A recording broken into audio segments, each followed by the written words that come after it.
Those resources can come from private companies investing in countries with a clear legal framework, or from donor countries using development aid, or through the mechanisms funded by climate change mechanisms, mitigation and adaptation through the Green Climate Fund, and mechanisms like the Basel Convention. Serious improvements can also be made in cities by building on existing systems, understanding their strong and their weak points, supporting local innovation and market approaches, and delivering added value. For example, we can build upon the informal sectors present in many cities to improve recycling and collection. Here, ISWA can play a key role in bringing these funds to countries by creating programs through our Climate Change Technical Support Unit, which is now starting to operate. ISWA will play a key role in lobbying in the international arena for waste management to be respected when funding is discussed. Our cooperation with UNEP, IPLA, the International Development Bank, the Low Emission Initiative, and other entities is creating a global waste consensus.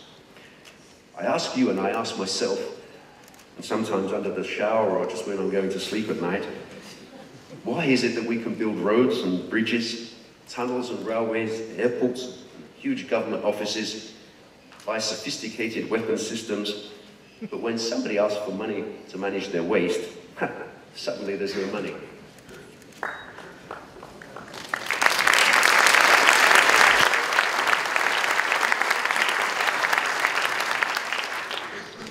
How come politicians always talk about waste management being too expensive? Compared to what? To not managing it? In Italy, we spend less than a cup of coffee a day to clean our streets, collect, recycle, treat and dispose of our waste in an environmentally sound manner. And we say this is too expensive. It sort of upsets me when I hear this argument. And we will work for this mentality to change, and we will work for this mentality to change now. Because think of the opportunities waste recycling can create for jobs in these countries, of work for our companies and our professionals. Think how much better living standards we can create simply through cleaning up our waste, improving the quality of life and health for untold millions. We know how to do it. We know we can succeed. We have won the waste battle already in many countries. Now is the moment to fight the fight everywhere. In Europe, 2 million people will be working in waste recycling alone by 2020, and by 2020, waste management will contribute 18% of all the reductions of Europe's greenhouse gas emissions. In Africa, new business initiatives are already growing for addressing waste management issues. In South America, Brazil is making a huge effort to deliver new waste management solutions before the World Cup and the Olympic Games. Our World Congress will be held there in Sao Paulo in 2014. In South Asia, there is a plethora of waste management initiatives that are reshaping the landscape. And the Chinese circular economy concept is an innovative approach still to be tested in the world's manufacturing sector. A few countries have decoupled economic growth from waste production, and although it is a daily struggle, we know this can be done.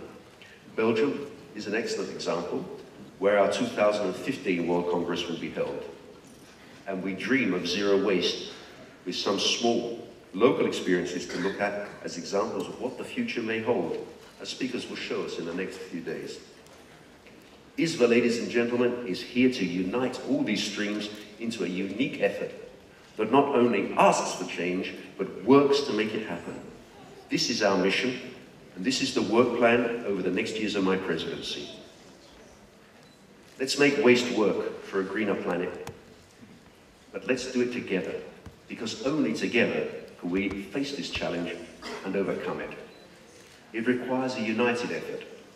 Businesses, governments, finance, scientists, all working together. So let's inspire the present and future generations of leaders here in Florence to help make this happen. Over the next 3 days, Anarita, not two, over the next 3 days, you will hear presentations from 245 speakers from all over the world, all passionate advocates for their profession, all trying to devote their working lives to solving one of the greatest contemporary crises.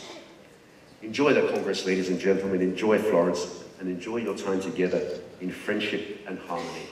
Inspire and be inspired.